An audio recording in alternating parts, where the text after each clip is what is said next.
Let's pick up our discussion of amino acids and their characteristics by beginning to think about how those amino acids go together to form proteins, that is, the functional workhorses of all biological systems. In this diagram, I'm showing you that proteins are polymers of amino acids, and we remember that an amino acid is comprised of the alpha carbon, which is connected to the alpha amino group and the alpha carboxylic acid, and as well as an alpha proton, and then some functional group or side chain, which can range from something as simple as a proton in the case of glycine to something much more complicated like tryptophan or what have you, remembering that there's 20 different flavors of side chain that we encounter regularly. So a polymer is just a long chain with a repeating unit, and in the case of proteins, the repeating unit is the amino acid linked together via the peptide bond. So here's our amino acid, second amino acid in our chain. The peptide bond is represented here. It's an amide bond comprising the carboxylic acid, or now it's a carbonyl, of the first amino acid connected to the amino group, the alpha amino group of the second amino acid. Now I've omitted the amino group from this in this diagram. So we see alpha carbon, carbonyl, peptide bond, alpha amino group, alpha carbon, alpha carbonyl, etc. And of course, what gives the polymer its unique characteristics, remembering that a given sequence is what defines the function of the protein, as we'll see again and again, that is the primary structure, the primary sequence, the R groups, the sequence of the R groups of the amino acids here. That, of course, giving us a much more complicated sequence or rich information-rich sequence than, say, DNA with its only 4 bases. Now, a couple of important ideas. First of all, the peptide bond is planar. Here I'm drawing 2 resonance structures of the peptide bond, and we see that this is the form that we might normally see, most frequently see, but this is another resonance form in which the amide bond itself is drawn as a double bond, and there's partial charges distributed throughout that. Normally we have more of a resonance structure, and Linus Pauling might say that we have 40% double bond character in that peptide bond. That has some really important consequences, the most important of which is that we generally think of the peptide bond as being planar. Now, there's some other interesting things. Since we've been talking about DNA as being a more stable information storage polymer than RNA, we can also see that the peptide bond does something great to our peptide, to our protein, stabilizing it against a hydrolysis, right? So the carbonyl carbon, because of the double bond character in the amide bond, is stabilized against nucleophilic attacks. Just a fun factoid there. But this planarity is worth coming back to, and again, this is something that we discuss at length when thinking about the Edison article that you've been assigned to read. That planarity is a simplification, right? So here I say the peptide bond is planar, más o menos. This is the key piece of the key figure representing quite a lot of data presented in that paper. And in the x-axis here we have omega, which is the angle of rotation of that peptide bond. And you'll notice that we're not looking at the full 360-degree rotation. We're only looking at a fairly narrow range of possible torsional angles of omega. And we see on one axis energy in kilocalories per mole, the energy of that torsion, and then the number of observations. So there's a lot going on here. Let me draw your attention first of all to the distinction between the number of observations, that is actual crystal structures of peptide bonds, versus these calculated energies. So these are from theoretical studies and computer modeling studies of peptide bond torsions. In that case, we have 2 basic kinds of data that are presented here. The histogram tells us the number of observations times 1,000 that different torsional angles of peptide bonds have been observed, and so we see that, in fact, we are planar and mostly trans, 180 degrees around that peptide bond. So it tells us that by and large we do restrict ourselves to planarity, but it's not strict, right? There's obviously deviations here, and we can see where those deviations come from. Oops. If we think about the energy that is required to introduce torsional strain on the peptide bond, and I'm not going to go into details here, but there's several different energy models represented by these different colored dots that give us the possibilities, and then we see Linus Pauling's expression for the stability of that peptide bond to torsional strain, and that's represented by this line here. It's just this E goes as sine squared omega, which is that rotational angle of the peptide bond. So yes, we're planar most of the time, but according to some energy, and it's worthwhile thinking about what's happened in that paper. And this again is something that we're talking about a lot in class and that you're thinking about as you write. So I really think it's worth reviewing what the scientific method is and how that plays a part in our thinking about the peptide bond. We always begin with an observation in the scientific method, or in this version. And our observation is that, well, we've deduced what the structure of the peptide bond looks like. It's an amide structure, and so we have some ideas about what we think that means. The observation then leads to a hypothesis, and the hypothesis is that the peptide bond is in fact planar because of the nature of the amide bond, or what we think of amide bonds as looking like. Now, of course, once we have an hypothesis, we want to probe that hypothesis, right? We want to seek to support it or undermine it. And so an experiment, or an experimental result, is that the alpha helical structure, and we'll talk about what alpha helices are, but they're proteins, so they contain peptide bonds. They're determined to contain planar peptide bonds, and this is happening in various groups are working on this, but not until the 50s do we discover that in fact the peptide bond is planar for certain. And that, of course, that experiment goes back and reflects on our hypothesis, and we say that our hypothesis is generally validated, right? We observe that they're mostly planar. Then, of course, we know that experiments that have validated hypotheses lead us to the presentation of theories. And it's worth pointing out, of course, that in science, a theory means something different than it does to a politician, for example. A theory is something that is well supported by experimental observations. In this case, the theory is now that effectively all peptide bonds are planar, with this caveat that really we're restricted to planarity by some energy that's required to torque that bond. And of course, we can keep doing more experiments. We don't have to rely on 50-year-old or 60-year-old experimental data. We have a whole bunch of crystal structures, as indicated in the last slide, that reveal that peptide bonds are by and large planar. And of course, we can feed back into our theory from experiment. So this, I think, will help you again to think about the Edison paper and the sort of the claims that are made in that paper about what Linus Pauling understood about peptide bonds. Okay. Moving on to some more discussion of peptide bonds. Here's two cartoons of the peptide bond.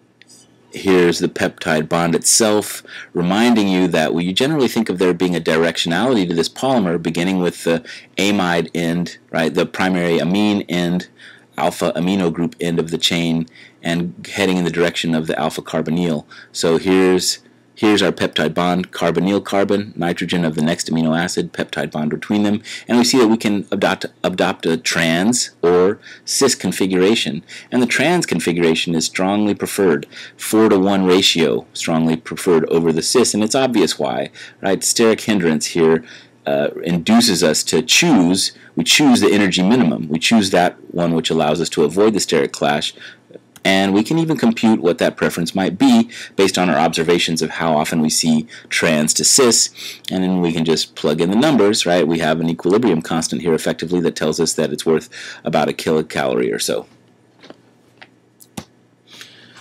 Now, there's other torsional bonds that we consider frequently, and let's just give them some definitions here. Here again is our peptide bond. Here's one amino acid. There's the peptide bond. There's the new amino acid. And we defined this bond between the alpha amino group and the alpha carbon as phi. And then we defined the alpha carbon to the alpha carbonyl as psi. And those are, again, those are bond rotations or torsional angles. So the bottom line is that, yes, even though we never really rotate around the peptide bond in its trans configuration, the polypeptide has lots of degrees of freedom because these are more or less free to rotate. The other important thing to note is that phi and psi refer to the angles within a given amino acid, not between. So we see phi of n, and this here would be phi of n plus 1, for example. Here's another cartoon, and again reminding you that here's the planar peptide bond, but phi and psi define the rotatable bonds of the backbone, their structures. And so in aggregate, when we look over the whole protein at its series of phi and psi angles, those describe the overall structure of the protein without respect to all the side chains. Now, of course, the side chains are driving us to adopt one phi-psi angle pair over another, but if we just look at all of those over the whole protein, we get a sense of what the overall trajectory of the chain looks like in space. Okay, let's talk about an individual. This is a picture of Ramachandran. He's very important to us in terms, again, of modeling the behavior of proteins. Just a little historical background. He worked in Bragg's lab at Cambridge. That's the Cavendish Laboratory at Cambridge from 1947 to 1949. This is not at exactly the same time, but a little earlier than Watson and Crick worked in the same laboratory on the structure of DNA. Those of you that are really interested in Indian history, you'll note that Ramachandran is from India, and he's working in the laboratory around the same time as the independence of India from England. So politically, must have been quite a balancing act for him at that time. Just an interesting side note. This is a photograph of him by the chalkboard with a couple of structures of proteins. And so here's a proposed structure of an alpha helix. It's worth pointing out that he proposed a controversial and was later proved to be correct structure for the collagen triple helix. So in that case, we have a triple helix of protein that wound around each other, and we'll see another model of that later on. What we like to think of Ramachandran for, though, is actually defining what the available phi-psi space of proteins is. And let's think about what he did. So again, he's trying to understand what the structures of proteins can possibly be, and he's just making some simple assumptions. He assumes the peptide bond is planar, right? It's an oversimplification, but it's a pretty valid simplification. And then he just builds models, right? Now this is physical models. These aren't computer models. This is just pieces of metal and paper and plastic, sticking them together, and he's looking for places where phi-psi angles in which cause steric clash between the partners in the model. And then what he assumes is that we avoid steric clash, right? And that's a perfectly reasonable assumption. Again, the way we think about it now is that the structures find some energy minimum to occupy, and they don't really go outside of that unless there's an input of energy from outside. So then we can ask, what part of phi-psi space is allowed and what parts are disallowed? That is to say, what phi-psi angles for a particular set of amino acids, say, are allowed and what are disallowed by steric clash. This allows us to make predictions, really based on very simple models, predictions of the true behavior of proteins. And of course, we can go back and assay our predictions for their validity experimentally. But what he did was make predictions, and they amount to what we now know as the Ramachandran plot. And the upshot of this slide, in which we see our first picture of a Ramachandran plot, is that steric clash restricts the conformational space available to proteins. So here's phi angles, all the possible phi angles for a given phi, for a given bond. Here's all the psi angles possible for a given bond. And in blue here, I've sort of given you a sense of what's most intensely populated or what's most frequently observed in proteins. And this really is a reflection of his model building. Without even respect to a single real protein structure, he's able to deduce that most of the time phi-psi angles are going to be restricted to a relatively small region of conformational space. Here again is that peptide for you, reminding you that there's a psi bond. And, oh, I think I got those backwards. Oh, crumbs. Phi and psi. Well, swap them around. Beg your pardon. In any case, what I want you to notice is that there are two main regions of space here, beta and alpha. And these original designations have stuck, and now we'll think of this as the right-handed alpha helical region of phi-psi space and the beta strand region of phi-psi space. This is a really big idea. It tells us that only a limited number of structures are allowed in proteins, and the others are disallowed just by virtue of steric clash between atoms in the chain. So that really simplifies how we think about protein structure. But again, I want to emphasize that this is a prediction Ramachandran made based on some simple models. But we can look at real data to make sense of these predictions. This happens to be data compiled by, not all collected by, but compiled by the Richardson Lab at Duke. And each of these spots represents a phi-psi pair observed in 500 proteins that are not sequence-similar proteins. So this is a diverse population of proteins, and what we see is just exactly what Ramachandran predicted. There are regions that are allowed and regions that are more or less strictly disallowed. An interesting detail here is that this plot omits glycine, and it's obvious why you might omit glycine. Those of you that remember your amino acid structures will know that the side chain of glycine is a proton, not restricting the rotation of that bond by steric clash very dramatically, and so it's a much more flexible amino acid and can adopt a broader range of phi-psi angles. We also limit proline. We also omit proline from this chart, and the reason is that the phi bond of proline is severely restricted. We see that here. Obviously, the side chain forms a ring with the backbone itself, and there's omega, the peptide bond, again going to be planar, but now we're restricted to this around of rotation here. Another detail that I want to point out is that proline also has a hard time, or is kinetically restricted in terms of switching between the trans and cis forms of the peptide bond, and I'm just going to throw that out there, and we'll return to that at a later date. But we've referred to the cis-trans proline isomerization in previous lectures, so here's another diagram of that for you. But in any case, because the phi bond of proline is restricted in its rotational options, we limit our data here. So there's caveats, always caveats, but by and large, we see that the amino acids follow Ramachandran's model quite nicely. A couple more little details here.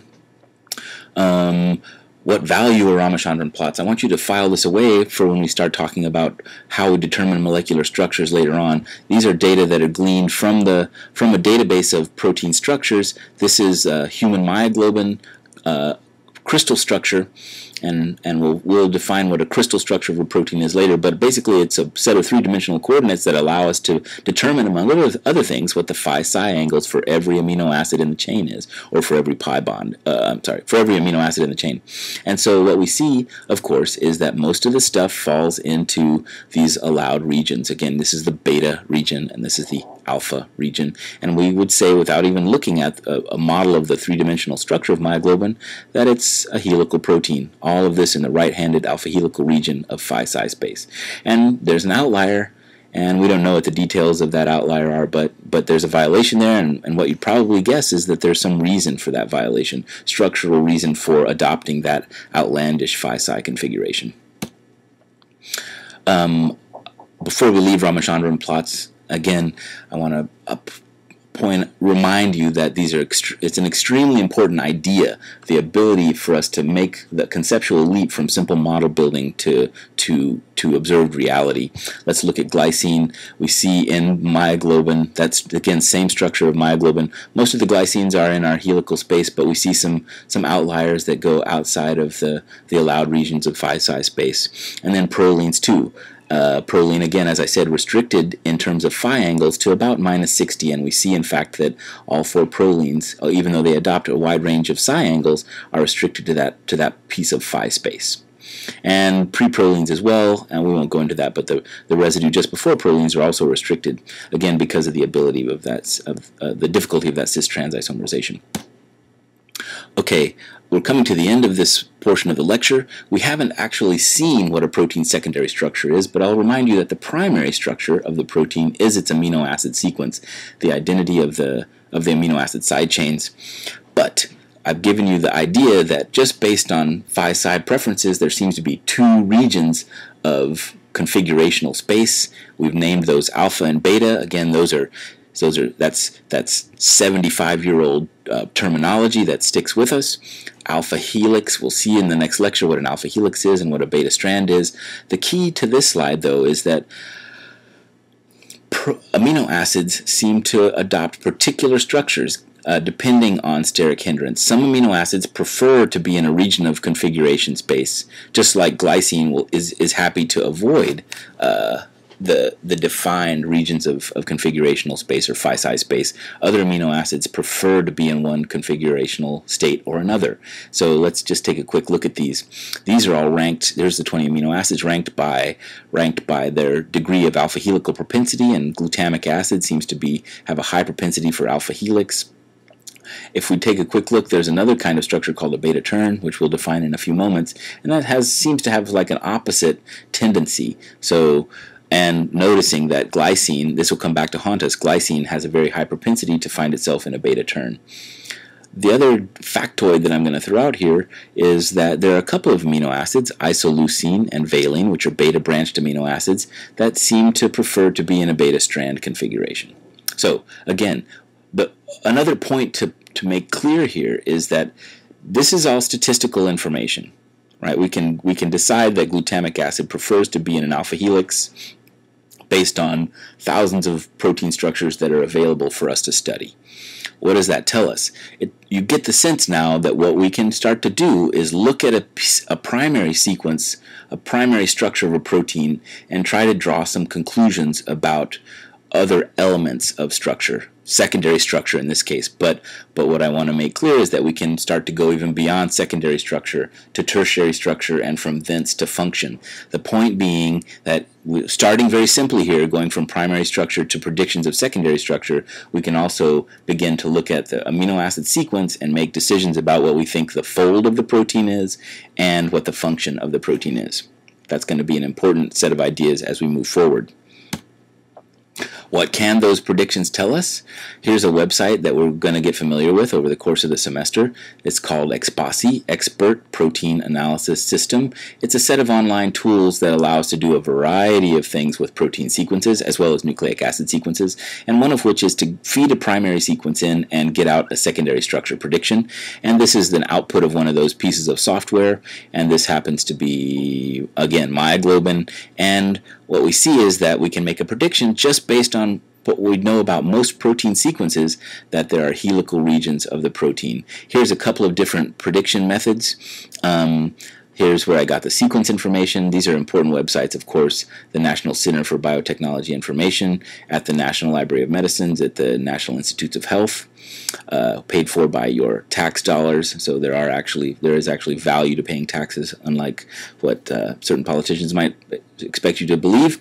The structure information, this is real structure information here from the structure, crystal structure, three-dimensional coordinates of myoglobin derived from the protein data bank, which again we're going to discuss in subsequent lectures. For now, just accept that there's a database full of protein structures out there for us to mine, but we can use this protein structure, secondary structure prediction algorithm, which you can access again via ExPASI, that looks pretty good, right? This application called Agadir tells us that the predicted helical regions of the protein more or less seem to match what we actually observe experimentally. All right, well, this brings us to the end of video 2.3. Tune in next time for where we look much more closely at the available secondary structural types for proteins. See you there.